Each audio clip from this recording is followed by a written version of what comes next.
I'll be the last one left when the lights go out. Hello everyone, আমি শুভ্রজিৎ। তো আজকে আমি এখানে একটা তামিল সিনেমা ট্রেলারের রিভিউ করব। তো সেই সিনেমাটার নাম হচ্ছে আঞ্জামাই। তো আঞ্জামাইয়ের কি লিড কাস্টে কারাগার রয়েছে, আগে তাদেরকে নিয়ে বলি। তো এখানে লিড কাস্টে রয়েছেন বিধার্থ। বিধার্থ কিন্তু একজন খুবই নাম করা তামিল অ্যাক্টর, তবে সে কোনো এ লিস্টার নয়। কেননা সে তাকে কিন্তু প্যারালাল আর ওই প্যারালাল কমার্শিয়াল ছবিতেই দেখা যায়, প্যারালাল টাইপ ছবিতেই তাকে বেশিরভাগ দেখা যায়। তার একটা কিন্তু খুব নাম করা ছবি রয়েছে, সেই ছবিটির নাম হচ্ছে কুরাঙ্গু বোম্মাই। সেটা অনেকবার হিন্দিতে ডাব করে আর কি জি সিনেমাতে দেখানো হয়েছে মাঙ্কি ব্যাগ করে, মাঙ্কি ব্যাগ হিসেবে। তো আপনারা আর কি এই সিনেমাটা আর কি অবশ্যই দেখেছেন, আর কারা কারা আর কি সিনেমাটা দেখেননি তো অবশ্যই আপনারা কুরাঙ্গু বোম্মাইটা চেক আউট করুন। আর অবশ্যই দেখে জানাবেন যে আপনাদের সিনেমাটা কেমন লাগলো। তো বিধার্থের সঙ্গে আরও ভালো ভালো অ্যাক্ট্রেস কিছু রয়েছে, যেমন রেমান। রেমানকে আপনারা কিন্তু প্রভাসের বিল্লাতেও দেখেছেন, ওই ডেভিলের রোলে। তো এখানে রেহমান একজন লয়ার, আর বিধার্থ উনি একজন এখানে থিয়েটার আর্টিস্ট, তবে তিনি খুবই গরিব একজন মানুষ। আর ওনার স্ত্রীর রোলে রয়েছে বাণী ভোজন। বাণী ভোজনও যথেষ্ট ভালো অ্যাক্ট্রেস। তো ওনাকে লাস্ট টাইম আমি দেখেছিলাম ও মাই কারাবুলেতে, আর তাও অশোক সিলভানের সাথে। ওর পরেও উনি সিনেমা অনেক আরও করেছেন, সেগুলো আমার দেখা হয়নি, যাই হোক সেটা অন্য কথা। তো তো এখানে আর কি বিধার্থ একজন খুবই গরিব লোক, সে থিয়েটার আর্টিস্ট, ঠিক আছে। বাণী ভোজন ওনার স্ত্রী এবং হাউসওয়াইফ। তবে ওনাদের যে ছেলে, সে ছেলে কিন্তু যথেষ্ট মেধাবী ছাত্র, তার অনেক বড় স্বপ্ন আছে, সে ডাক্তার হতে চায়। আর তার বাবাও কিন্তু যথাসাধ্য চেষ্টা করে যাচ্ছে তাকে যাতে ডাক্তার বানানো যায়। তো তিনি আর কি নিজের অসুবিধাটা বলছেন যে আরও অনেক অসুবিধার কাজ হয়ে গেছে ডাক্তার বানানো, মানে আজকালকার দিনে ডাক্তার হওয়াটা সহজ না। আগেকার দিনে পাস করলেই আর কি ছেলেমেয়েরা চাকরি পেয়ে যেত, কিন্তু এখন শুধু পাস করলেই হয় না, এখন মার্কস বেশি লাগবে। আর আজকাল এই সিস্টেমটা মানে আরও বেশি করা হয়ে গেছে। এই সিস্টেম বলতে এনইটি এক্সামে বসা, অ্যাপটিটিউড টেস্টে আর কি বসা, এটাও একটা ব্যাপার চলে এসছে। তো তামিল কালচারে কিন্তু একটা জিনিস অলওয়েজ রয়েছে, সেটা হচ্ছে তারা কিন্তু প্রাইভেটাইজেশন বা এই কর্পোরেটাইজেশনে কিন্তু বিশ্বাস করেন না। তারা অলওয়েজ প্রাইভেটাইজেশন বা কর্পোরেটাইজেশনকে তারা হেয় করেন, তারা কিন্তু এটার বিরুদ্ধে আওয়াজ তোলেন। মানে Tamil people they don't like privatisation আর কর্পোরেটাইজেশন, তারা এই জিনিসটাকে একদমই সমর্থন করেন না। তো এই জিনিসটা কিন্তু আমরা এই সিনেমাতেও দেখতে পাচ্ছি। এনইটি যে এক্সাম, সেটা কিন্তু অ্যাকচুয়ালি এটা প্রাইভেট একটা এক্সাম। তো এই এক্সামটা যে সবার জন্য কম্পালসারি, এই জিনিসটাকে কিন্তু তামিলনাড়ু সরকাররাও কিন্তু মানতে চান না। তারা কিন্তু আর কি এটার বিরুদ্ধে ল পাস করছেন, মানে একটা বিল পাস করেছেন।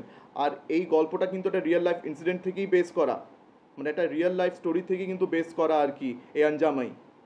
তো এখানে আর কি তামিলনাড়ু গভর্নমেন্টও চেষ্টা করছেন যাতে এনইটি এক্সাম কি চিরকালের জন্য বন্ধ করিয়ে দেওয়া যায় বা তামিলনাড়ু থেকে এটাকে ছাটিয়ে দেওয়া যায়। কেননা এই এক্সামের আর কি প্রাইভেটাইজেশন আর কর্পোরেটাইজেশনের জন্য অনেক ছাত্রছাত্রীরা, মানে যারা মেধাবী, যাদের মতো অনেক ট্যালেন্ট রয়েছে, তারা কিন্তু আর কি মেডিকেল কলেজে সিট পাচ্ছে না, তারা মেডিকেল কলেজে বসতেই পারছে না, তারা ডাক্তার হতেই পারছে না, তাদের স্বপ্ন আর কি পূরণ হচ্ছে না। তো তাদের কষ্ট এই ছবিতে কিন্তু, এই ট্রেলারে কিন্তু তাদের কষ্টটা অনেক বেশি করে আর কি রিফ্লেক্ট করা হয়েছে। এমনকি একটা সিনে এটাও দেখাচ্ছে যে বিধার্থী যিনি স্ত্রী হয়েছেন, তিনি কিন্তু বলছেন যে তোমার ছেলেকে অন্তত তোমার মতন বানিও না, তোমার ছেলেকে ডাক্তার বানিও দয়া করে।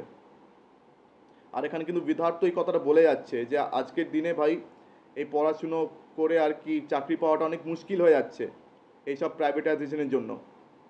তো এখানে রহমান ইনি লয়ার, ইনি কিন্তু প্রাইভেটাইজেশনের বিরুদ্ধেই, ইনি আর কি প্রাইভেটাইজেশনের বিরুদ্ধেই উনি আর কি কেসটা লড়ছেন। তো ওনার একটা পজিটিভ রোলই আছে। তো উনিও বলছেন যে লড়াইটা শুধু আমার না, এই লড়াইটা আমাদের সবার।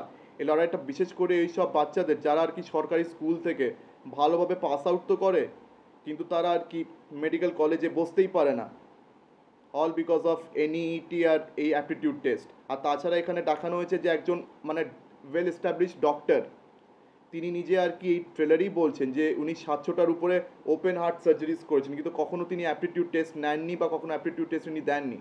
তো এখানে আর কি মেসেজটা আর কি লাউড অ্যান্ড ক্লিয়ারভাবে বোঝানো হচ্ছে যে একটা সাকসেসফুল ডাক্তার হওয়ার জন্য এনইটি ভর্তি হওয়া বা ওখানে অ্যাপটিটিউড টেস্ট দেওয়াটা কিন্তু ইম্পর্টেন্ট নয়।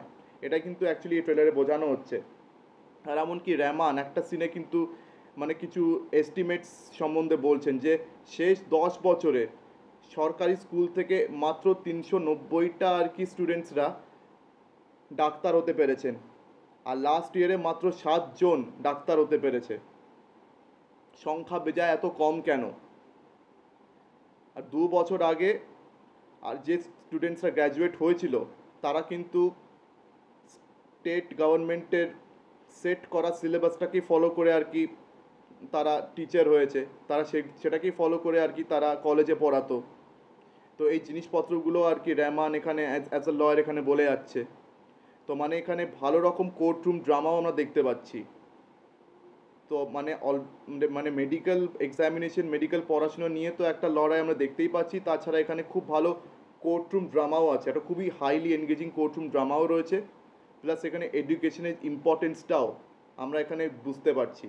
এখানে আর কি বিধার্থের যে ক্যারেক্টার ট্রেলারের লাস্টের দিকে নিজের ছেলেকে বলছে যে এই সমাজে যদি বদল আনতে হয়, এই সমাজকে যদি শোধরাতে হয়, তার আগে নিজেকে অনেক শিক্ষিত হতে হবে। কেননা শিক্ষা হচ্ছে সব থেকে বড় অস্ত্র।